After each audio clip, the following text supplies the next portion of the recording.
Imagine this, completely original idea, I know. You get hit by a car and die. You wake up in a dreamlike state, there's clouds everywhere, and a man comes to you, he tells you that you have been murdered by the mysterious automobile, and you are now going to be reincarnated into a fantasy world. And this fantasy world has special powers unique to people, and you're going to be one of those very special, unique people. This is Water Magician, ladies and gentlemen. You are going to be a water magician. You are going to be a water mage. The power to control H2O agua. I started watching this completely because I enjoy the element of water. I've been liking isekais recently for some reason, since they're just very easy watches. And in Avatar: The Last Airbender, my favorite element was water because, well, you know, if you're good enough, you can literally just rip the blood out of people and it's like an insta-kill. I mean, technically, like, what if I just boiled someone alive, right? Like, what if I just took all the water and just made it really hot inside of them, or did the exact opposite and made it ice? You know, the potential is absolutely limitless. But here's the thing, I didn't expect Water Magician to basically be solo leveling, but isekai. Solo leveling's already kind of one. I mean, not really, obviously he's not being reborn or anything, but he is killed, and then, you know, he gains new powers. But the actual world that he starts in is that world already, right? It is very similar in the fact that solo leveling, like Water Magician, the main character is very, very goddamn broken. And I like that. I like power trips, baby. Protagonist struggling? Why would I want to see that? I just want to see them be cool and aura farm. I want the fights to have all these awesome moments, and then the protagonist comes around, he's like, I guess I'll start trying. Looks at him, smirks, and then just like explosions, bing, bang, boom, and the guy just like dies or something, or like all of a sudden they realize, oh, their arm's missing, and they're like, I love it. I love when stuff like that happens. But the Water Magician is like a mayonnaise version of that. Very milquetoast. Rilo, or whatever the hell his name is, the main character, he's not Sung Jin Woo. He's never going to be Sung Jin Woo, all right? Because even though he has all these cool techniques, right? I like when he does the water jet and he slices people in half, or when he makes the boiling rain come down. That's really cool. But he's just a little There's no, he's not aura farming. I need the aura farming. I need the show to tell me that he's cool. I mean, he comes in at the last moment to save everyone, but he doesn't have the cool guy attitude. It's making me upset. He's just like, oh, this guy's weak. Oh yeah, this guy's pretty weak. And then just kills him, which I guess is cool in its own right, right? I'm being pedantic. That's not what I'm being. I don't actually care about this. I think the show's very great. My phone's ringing. I do like the fact that I don't need to watch this guy grow up and, you know, perv on 10-year-old girls like a certain other anime. Instead, he's not born into a new fantasy world like family, like, you know, people who were actually born there, right? No, the guy who reincarnates him, he's like, you know what? Let me tell you, I'll do you this one. I'm just gonna spawn you in a house in the middle of nowhere with 2 months worth of food, and you can just figure it out from there. You got books to tell you how the world is, teach you about all the monsters and magic and stuff.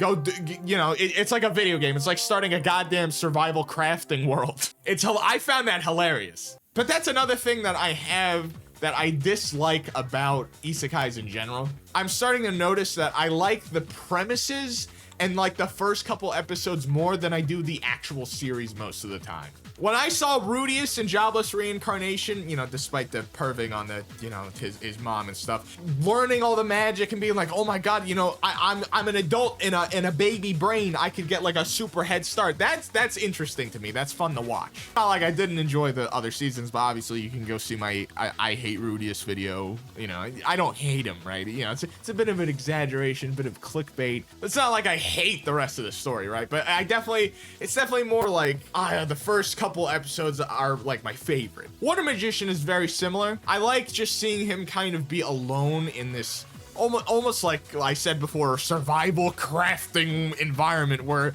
it's just him in a house and there's monsters and he has to learn the environment and level up, and he's slowly teaching himself the water magic, right? He's slowly teaching himself how to cast spells and make stuff into ice or boil the water and use it for just normal circumstances instead of combat as well. Leveling up and fighting monsters who he let live and then also level up is very cool. But later down the line, I started finding myself getting very bored. I'm going to kind of give light spoilers, I guess. I'm not talking about like whatever the manga is or whatever the hell this is. I'm sure I'm sure it's not even Japanese, right?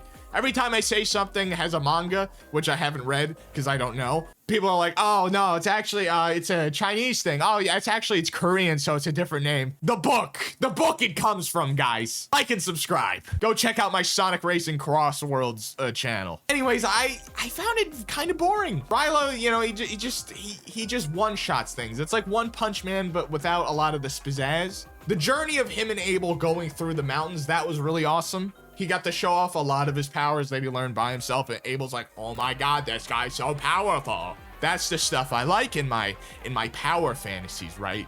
Where I like to put myself in the shoes of the protagonist and feel like I'm all powerful and cool and awesome, because in reality, I mean, I'm built pretty good, but that's about it. I could jump pretty high, but you know, my life isn't perfect.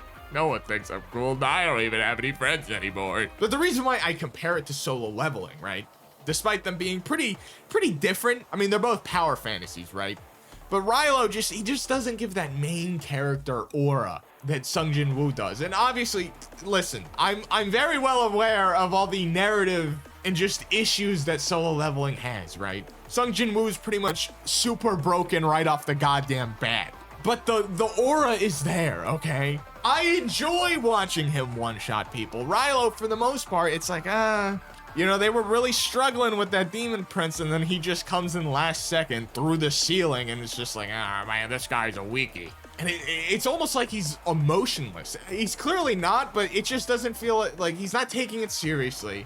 But he's also not enjoying it. He's just like, eh. Until the last fight with the Inferno Magician. I would say spoilers, but if you watch the series at all, obviously he's gonna fight the Inferno Magician during the last part of the season. They don't shut the hell up about him. Oh, he's just like the Inferno Magician. That's something only someone like the Inferno Magician would be able to do. No crap, he's gonna fight him. A big thing happens where like the princess is in danger, and Rilo's friends, whose name I don't remember, they're all like trying to protect the princess because she literally fell like 100 stories. I don't know how she's even alive. And they catch her on the beach, and then Oscar, the Inferno Magician, his name's Oscar, by the way, comes in, and you know, screw talking, screw having any kind of conversation. He's pissed off, right? He's like, unhand the princess at once. And the other, our Rilo's friends are also idiotic, and they're like, oh no, this is a big misunderstanding. Just tell them you're not bandits. You literally just killed bandits. So they're doing their best to protect themselves. The Oscar's obviously is one of the most powerful mages in the, you know, in the story so far that we know of. He like gives them 3 light burns and makes the priest pass out from exhaustion because he kept trying to block attacks from him. So his other 2 friends,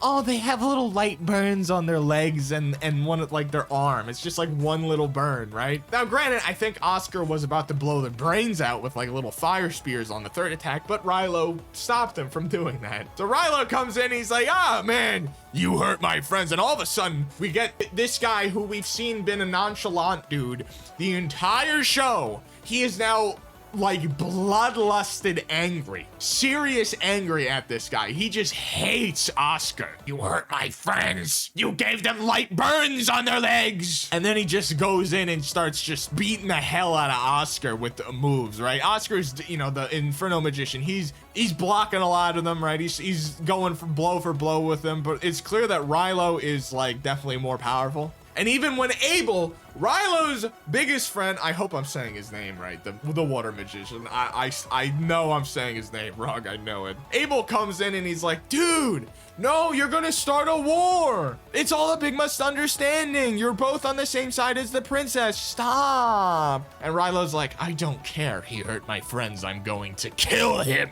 Like, where did this come from? Where was this with the Demon Prince? Oh my God. The Demon Prince was about to kill Abel. That's like your best friend, no? I mean, you spent the most time with them and you were like, well, like the coolest thing he did was like, oh man, let's see what that regeneration can really do. And then he put a million different balls of spheres of water around him and just aqua jetted him until it broke his crystal, right? Now, a cooler thing in my head would be to avoid the crystal and just keep dismembering the Demon Prince until it ran out of energy to even regenerate. That would have been cooler because it would have shown that, you know, Rilo does have a bit of a sadistic side, a bit of, you know, actual anger makes him more human.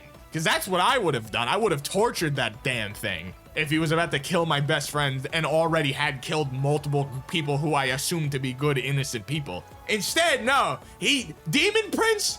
Yeah, fine, I'll just one-shot it, whatever. Oscar, guy who hurt my friends, who apparently I think hurt them way more than he actually did. I'm gonna kill him. I don't care if it starts a war. I'm going to kill him. Even after my best friend said it was a big misunderstanding and got in my way, I'm going to kill him. It just seems a bit inconsistent. And then there's the love interest with the elf that doesn't really go much of anywhere in the whole season. She's just kind of there and teaches them, not even teaches them, just she's just like, oh, I'm a good swordsman too. I get it, it's an isekai. It's supposed to be kind of slice of life mixed in with a grander thing, right? You know, it's not a typical shonen anime. Listen, I understand. I'm very well aware of this. And overall, I did like the 12 episodes that it has. I hope it gets a second season. I did enjoy it. I enjoyed most of the characters. I just don't remember any of their names besides Rilo, whose names I'm probably mispronouncing, and Abel. And Oscar, the Inferno Magician, because his name is hilarious.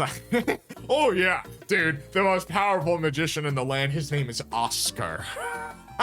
Oscar the Grouch, more like it, the fucking green monster from Sesame Street. That's my rant, or I guess commentary video on Water Magician, I guess, you know. I watched it. I thought it was all right. I could kind of draw parallels between it and Solo Leveling, but not really. And you know what? Maybe I should just keep watching isekai slop, and eventually I'll understand it more, you know?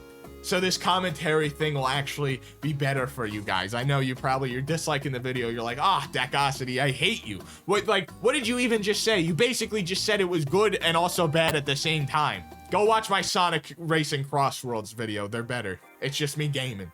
Go do that. That channel's doing way better than this one anyway. I don't understand it. I love you guys. All right, see ya.